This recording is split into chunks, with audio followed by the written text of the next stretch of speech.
BStars burst onto the anime scene in 2019 with its jazzy, stop-motion OP, gorgeous aesthetics, and fleshed-out characters that rivaled such shows as Neon Genesis Evangelion, Berserk, and Cowboy Bebop. But long before the anime community all morphed into furries, the Beastars manga released in 2017 and subsequently won the 11th annual Manga Taisho Award and the 42nd Kodansha Manga Award for the best shonen manga, and it's easy to see why it won these prestigious awards. Because the struggles Legoshi, Haru, Louis, and Juno face are not unlike our own, and because we can vicariously experience what these characters are feeling, it makes the themes of xenophobia, unreciprocated love, and teenage angst feel all the more impactful. Season 2 of the anime, which comes out this February 2021, will cover my favorite arc of the series, that being the Murder Incident Solution arc. So you remember when a carnivorous animal killed Tem in the first minutes of Season 1 of the anime? Well, in Season 2, it will primarily consist of Legoshi solving this very case. And if you want to get a jump on this case, you should go read the manga, as the story is absolutely enthralling. In addition, Legoshi's relationship with Haru will take some interesting twists and turns, and Louis will undertake some drastic changes himself, not only to his identity, but to whom he decides to date, which will change his daily life forever. Combine these great character developments with exciting battle sequences and wonderfully drawn manga panels, and the fact that the manga is still ongoing and is very exciting, and BStars is a must for any avid manga reader.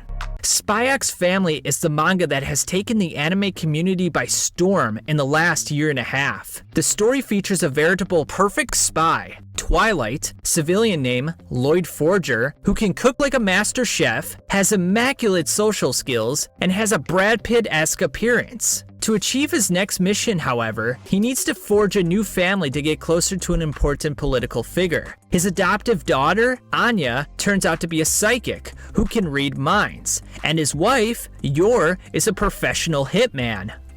Or hit woman? Of course, none of this is known to Lloyd or Yor. Anya, on the other hand, being able to read minds and all, is quite aware of these dark secrets, and frequently freaks out when her parents begin to think about their secret missions, which makes Anya a completely engrossing character that is absolutely hilarious and steals each page that she is on. She doesn't even need to say anything, really. Her facial expressions do all the talking. You are going to be clenching your sides from incessant laughter, rolling on the floor, and crying tears of joy. She is that funny and that good, people. And I kid you not, when I see her on the next page of the manga panel, I begin to crack a smile, because I know hilarity is about to hit me like a ton of bricks. Spy X Family also excels at providing exhilarating action sequences in the middle of all the hilarity and elegance.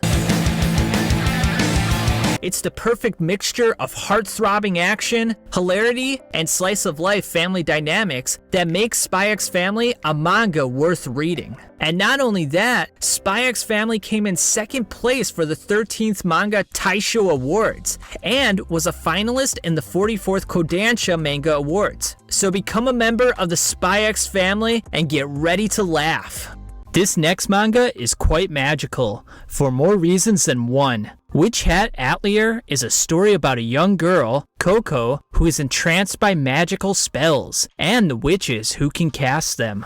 Unfortunately, normal people cannot become witches, as their secrets are guarded stringently. Not easily deterred, Coco sneaks up on a wizard named Quaifree and watches him as he casts a spell. Coco then practices various spells herself and accidentally turns her mother into stone. While initially displeased, Quaifree takes in the girl as an apprentice to eventually reverse the spell on her mother. What makes Witchhead Atlear magical, besides the plot, is the stunning artwork. Words cannot describe the absolute splendor each page brings. I cannot imagine the amount of work the artist put into each manga panel, but I am thankful the artist dedicated himself to making this one of the most elegant experiences I have ever read in my life, Spy X Family notwithstanding. In addition, the lore surrounding the nefarious actions of people using evil magic is quite intriguing, and has me at the edge of my seat to see how the magical world slowly unfolds. Witchhead Atlear is a nice add to your reading list if you're looking for a supernatural mystery with a likable cast of characters and an enigmatic backdrop. This next manga takes what you thought was manliness, stomps it on the ground, rubs its nuts all over it, and flexes its godly muscles for all the inhabitants of Earth to behold. Except you can't behold, because then you'd be blind. Record of Ragnarok is the fourth manga on this list, and as you can guess, it is a testosterone hurricane with a side of HGH gravy sauce, son. Various Greek, Norse, and Hindu gods decide to descend down and have a one-on-one tournament against the strongest and most cunning warriors in human history. Also they got Rasputin in there too.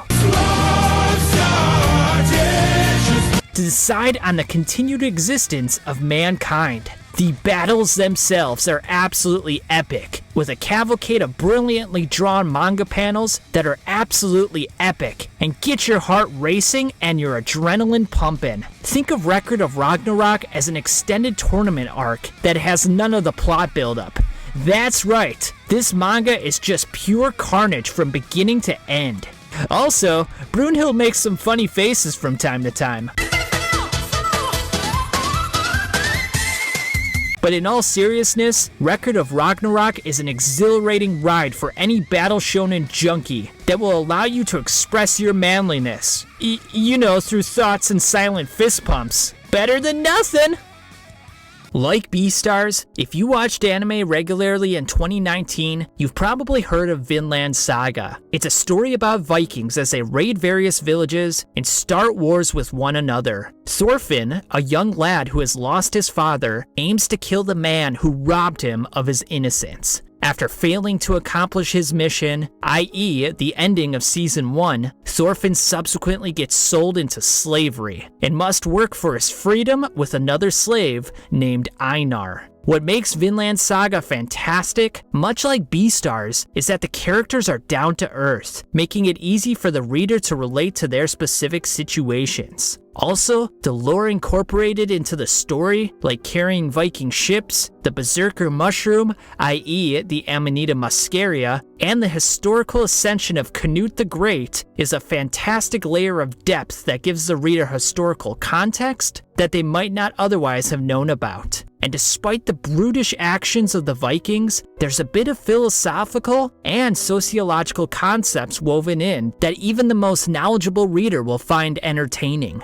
Combine the lore, philosophy, action, and great character growth into one package, and you have a gripping manga that will give you perspective on the harshness of life and what it takes to survive in the most desperate of times. Tokyo Revengers features a veritable loser in life. Take Michi, as he learns that his middle school girlfriend, Hinata, had died due to the actions of the Tokyo Manji gang. Wallowing in despair, Take Michi suddenly time leaps back to his middle school years, providing an opportunity to alter past events in a way that will save his late girlfriend. Winner of the 44th Kodansha Awards, beating out the previously mentioned Spy X Family, Tokyo Revengers prides itself at presenting the raw, unyielding brutality of school-age bullying. Not only does the manga transport Take Michi back in time, but it conjures memories of the reader's past scuffles, for better or for worse, making the experience visceral and wholly relatable. Also, the constant transition from past to present provides new variables for Take Michi to overcome in saving Hinata, giving the reader a plethora of excitement. Tokyo Revengers' absence of deeper existential themes is not a hindrance to the reader's enjoyment. Quite the opposite, really, as the simple, merciless nature of the various gangs is everything I would expect from this genre of manga. In addition, the character aesthetics are unique and fitting for the mobster-themed manga. Overall, Tokyo Revengers is an exhilarating, time-traveling manga that feels like a mixture of Steins Gate and The Goodfellas.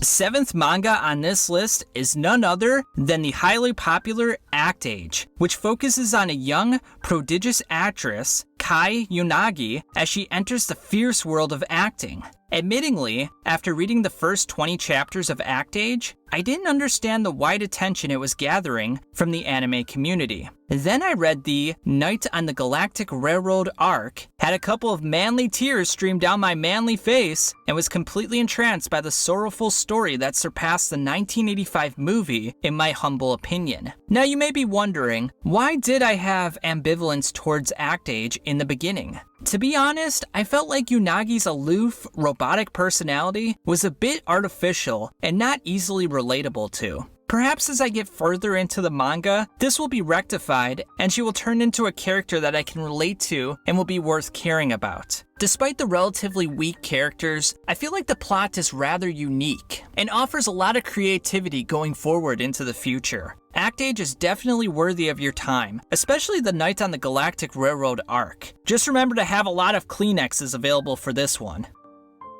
And our last manga on the list for the top 8 manga of 2020 is none other than Jujutsu Kaisen, a manga that's going to turn into an anime this fall 2020. So if you want to see what all the hype is about beforehand, you can get a jump on it by reading the manga. Now, Jujutsu Kaisen is your typical adventure shonen with supernatural elements. Bleach, anyone? Yuji Itadori, the MC of this story, meets a sorcerer one day, Megumi Fushiguro, who is looking for a cursed talisman. It turns out Yuji's friend opened the cursed talisman, which contained a rotten finger, and unleashed a cavalcade of curses upon the school. Yuji, unable to defeat the cursed creatures in his current form, pretends he's a titan from Attack on Titan and consumes the finger, fucking cannibalism I tell ya, and is granted an immeasurable amount of power.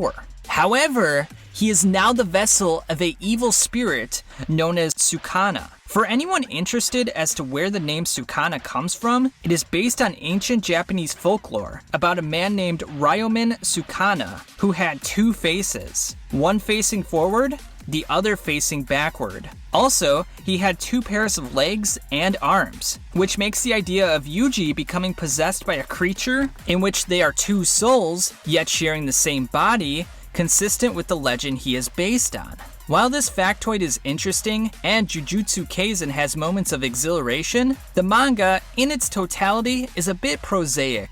The reader will definitely notice similar themes / archetypes to other shonen manga, i.e. the unassuming hero, intense battle sequences, and a fast-moving plot. That all being said, however, I never found myself bored or wanting to put Jujutsu Kaisen down for something else. Plus, the anime is coming out this fall 2020, so if you're looking for a fun little romp with monsters galore, this should be right up your alley. And that concludes the 8 most entertaining manga for the year 2020. If you feel like there's a manga out there that is more entertaining that I missed, let me know in the comments, and I'll definitely check it out for myself, and maybe I'll even make a video about it. But with that said, guys, I hope you found this video enjoyable, and if you want other great anime / manga content, make sure to subscribe to my channel. But with that said, catch you on the flip side.